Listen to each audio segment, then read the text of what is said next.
Are you stressed because of too many projects? Or are you sleepy? Let's find out the tips on how to survive during online classes. What's up guys? Welcome back to my YouTube channel. Today, I'm gonna show you the tips to do in order to survive during online classes. Do you know why I decided to make this video? It's because nowadays we have been doing online classes instead of the traditional classes in school. Especially there are times that we're still adjusting to the online environment, especially we meet our classmates and teachers also in online through Google Meet or Zoom. And I want to show you guys the things I do in online classes, and I hope these steps will be helpful to you. Especially there might be so many activities or so many projects, and also there are times that we get stressed from having many projects in a week even though it's online or the internet is not good. That happened to mine also. One time I kinda panicked during the online homework one time, and one time I entered when I just woke up from class. So this time, I'm gonna give you the tips on how to survive during online classes during this quarantine, so that it will be helpful to you also, especially I'm also doing these things nowadays. Let's start. The first thing to do is to start your day with a prayer. This is really important because it's good to pray before you do something so that the Lord can help you, and there are many things how to do it. One is you can read the Bible or watch some videos that are related to the Lord, or you can do a long prayer before you enter your online classes. Actually, I read the Bible during my break time because I want to take my time, and that was during my first sem. Since it's second sem today and my schedule is different, there's no problem anymore. So I could read Bible every morning at 11 a.m. or 12 noon. That's the time I started reading Bible before I reflect. Nowadays, I type or share my favorite quotes from the One Touch Plus app. To know what's One Touch Plus app, it's an app where they send you daily scriptures of the Lord, especially those quotes from Pope Francis or Saint Peter or the Lord himself. And I hope you'll download that app too so that you could look at your daily reflections even though there's no update yet, and it still says inspiring soon. So this is how One Touch Plus looks like. It's here with the thumb mark, and if you see here, it appears like this when you open the app. And let's try to wait if it's updating until now, or if the update is okay, because in the past days I tried to update this and it always get failed. So instead of that, I just read the Bible, then put the title of the chapters I read so that I could remember where I stop or where I begin, just to keep my daily track record. Sometimes I do reflections also from the Bible, especially I attended this retreat in the community, women's retreat from Ligaya ng Panginoon. It's a church community that my parents introduced me, and I am currently in CUD since I just moved up this year from YA to CUD. So yeah, usually see it says update failed. So you need to really update your phone, or you could download the app again so that you could see that there's code, and it still says inspiring soon. Now let's move on to the next step. Number 2 is the important is be responsible. It is important to be responsible because so that you will avoid cramming or avoid being stressed, and that's a really important task when it comes to doing online tasks or projects or assignments. So what I do is when there are homeworks that are coming, sometimes I do it on the same day that my classes finish so that I don't have to panic in the next day in case sometimes the Wi-Fi might get disappeared or sometimes there might be maintenance again in the internet or Google Classroom. And one time I finished it early, the homework, and the Wi-Fi got shut down already. So it's really important to be responsible, not only in homeworks, also in online classes. You should listen to your teachers well because online classes is also a good learning, especially it teaches technology. Or sometimes when I do my homework, there are times I get lazy also. So what I do is I rested in the afternoon first before I start so that my will be ready to collect information and use it in doing the homework. Usually, I do homeworks in the afternoon or near evening because when there's no classes, I'm more of a night owl. So my brain gets energized in the evening. And usually in the morning, that's the time I reflect, rest, and exercise. Third important tip for online classes is have a good day and night rest. This is really important because sleeping is very important, especially it will make you awake during online classes. Before, I used to sleep in traditional school in 4 to 5 hours during weekdays when there's many projects. But if I don't have many projects, I sleep between 6 to 7 hours, which is really good so that your body will get energized in the next day, especially when you go to school. And for this online classes, to make your eyes energized, you have to sleep more as early as you can. That's the thing that I'm practicing now again. Especially I left Bigo.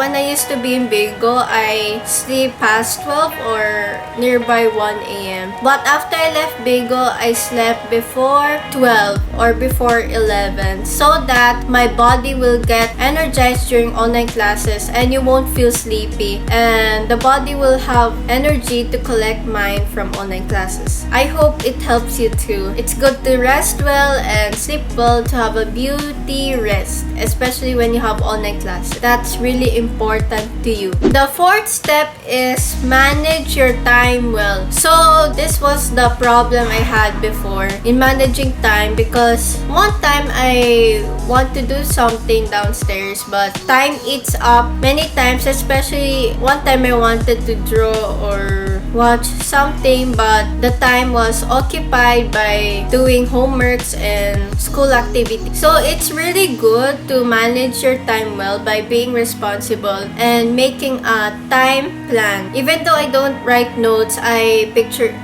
collect it in my head so that I'll know what to do. Like 2 hours for watching Netflix or 2 hours for doing homework, depending how long the homework is. Then the rest of the hour, you can cook, you can also do things you want like coloring, exercising, dancing, or anything you want. That's why it's good to manage your time well because time flies very fast, especially now when I finish my homework. I didn't know that it was evening already. The fifth step is to have fun with your online classes. Yes, that's really true because it's really important to enjoy your online classes, especially we do meetings in Google Classroom or Zoom, and it's good to meet new teachers also there. And the good thing about online classes is you don't have to wake up so early because in going to traditional school you have to commute and sometimes it's traffic. But with online classes, you can fix up a little bit fast and you can start with your online meeting with your teachers and class.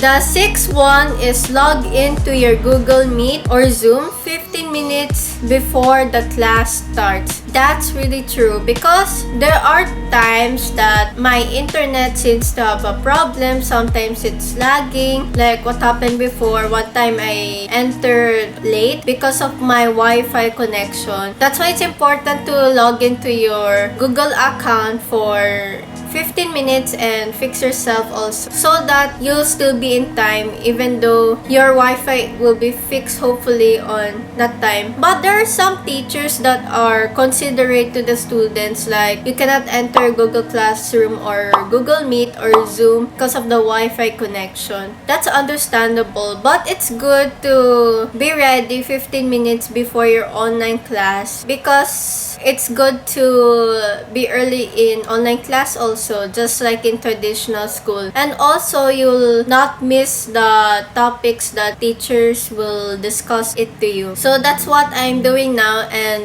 that's also the advice from my parents, because my mom asked me like, hey, did you log into your Google Meet already 15 minutes before? Then I told her yes. So yeah, this is really important, because if you enter late or like on the time itself, there might be something wrong with the internet or your laptop or something that is surprisingly gonna happen. So it's good to fix it early so that you don't have to cram in entering online class. The 7th step is to find a good, quiet, and comfortable area where to attend online class. So that's really important also, because so that the noise will be quiet, and that's where you can listen to your teachers well. My area where I attended online classes is my room, because my room is really quiet, and downstairs my family works there, like some of them has meetings. So to make you not disturbed during online classes by their noises, it's good to find a quiet and comfortable place. Also, so that there will be a lot of space in your room. Like in my room, I have a long study table where I can put my laptop, things to prepare in case there's projects or online projects to show. The 8th step to do is bring food and drinks with you in case your teachers give you short break or when you are thirsty. This is really important to you all, because it's important to hydrate yourself with water, or in case you forgot to eat, at least you still have snacks that you can bring with your online classes. But there are some teachers that allows you to eat snacks during their classes. It's just that do not get disturbed. Be sure to listen well. I'm gonna show you the snacks that I really eat during online classes. So these are the snacks I sometimes eat during online classes, which is chocky or milk or anything you have, and also a Korean snack. I bought this in Walmart. I forgot how much is the price, and it's really my first time that I taste this. The Yopoki snack, sweet and spicy flavor. It's really important to energize yourself in online classes so that you don't have to be dehydrated and you don't have to be hungry. And the most important is you have water. So actually my water version is kind of colored, because I'm drinking supplement drinks ever since I was little, so that my body will function well to avoid diseases, especially when there's this pandemic. It kind of looks like a tea bag. I hope you guys will buy this also from EXL. I forgot how much is the price, but it's really affordable. The next thing to do is to bring things that motivate you. Yes, that's really important, so that when your online classes start already, you'll be really motivated with your things beside you. Make sure that they don't disturb you. Instead, it will give you motivation. The things that I brought beside me are Levanter album, BTS album, which are my favorite, Love Yourself, I Am You album, and School Love Affair album. If you want to check it out, my unboxing, the link is down below in the description box of the Levanter album. I know those things will really motivate you, especially some of the things has special meanings. Like some of them bring pendant of Jesus, because Jesus gives us a lot of energy. Or you could wear necklace, or bring some food or some nesoberry. Like what I have right now is Emilia nesoberry, which I bought from Cosplay Mania 28. Before I used to put this in my bed, but now I put it on my chair for online classes so that I could have something to fidget so that you will be also awake and you never be sleepy. And a good reminder, there is a tendency that you might fall asleep. That's why it's really important to sleep and rest well before your online classes starts so that you never feel sleepy, because energy is really important to bring up the light in online class. The last step, which is the 10th but not the least, is to dress up properly. Yes, that's really true. That's why in the 6th step, you have to log into your Google Meet 15 minutes before the class starts so that when you're already logged in there, you can fix yourself. How I fix myself is I wear t-shirt. Sometimes I wear short but not mini short, because in the Google Classroom or in Zoom, your face will show until here. Be sure to sit up straight, look at the presentation that your teacher says, and wear earphones. Do you know why it's important to wear earphones during online classes even though you're in a quiet place? Because sometimes there are some noises that are outside, like what happened to mine during online classes. I could hear construction sound. That's why nowadays I wear earphones. For the makeup, the standard thing I put is moisturizer, pink lipstick, and eyebrow pens. But if I still have more time, I put cushion powder and a bit of blush on just to make yourself look neat, because it's important to dress appropriately during online class, especially when there's a project presentation where your teacher says you have to wear something formal. It will be easy for you to dress up yourself. When I did this, it works perfect because I entered the Google Classroom 15 minutes before the online classes starts, so that when it's already almost starting, you can click the join now in the link so that it will be fast. And it's important to fix your hair in a good manner. You know, there's a habit that I had before. When I wake up, I don't comb my hair. You know why? Because after eating, you'll take a bath naman. So, para magsuklay ulit habang naligo. So, ox lang yun. Kasi, nowadays, nung nagising ako, naligo ako agad para mag-ayos na ako bago yung online classes. Or kung may PE class kayo, pwede kayo mag-ayos ng simple, like PE outfit, or you could fix your hair in a bun or tie. That's all for the tips in how to survive during online classes in quarantine. I hope these steps will help you a lot, especially when your online classes start nowadays, because it's already October. And don't forget to give this video a big thumbs up and subscribe to my channel. Don't forget to follow my social media accounts, which are kawaii at cosplay. That's all, and see you guys soon. Goodbye and God bless you all.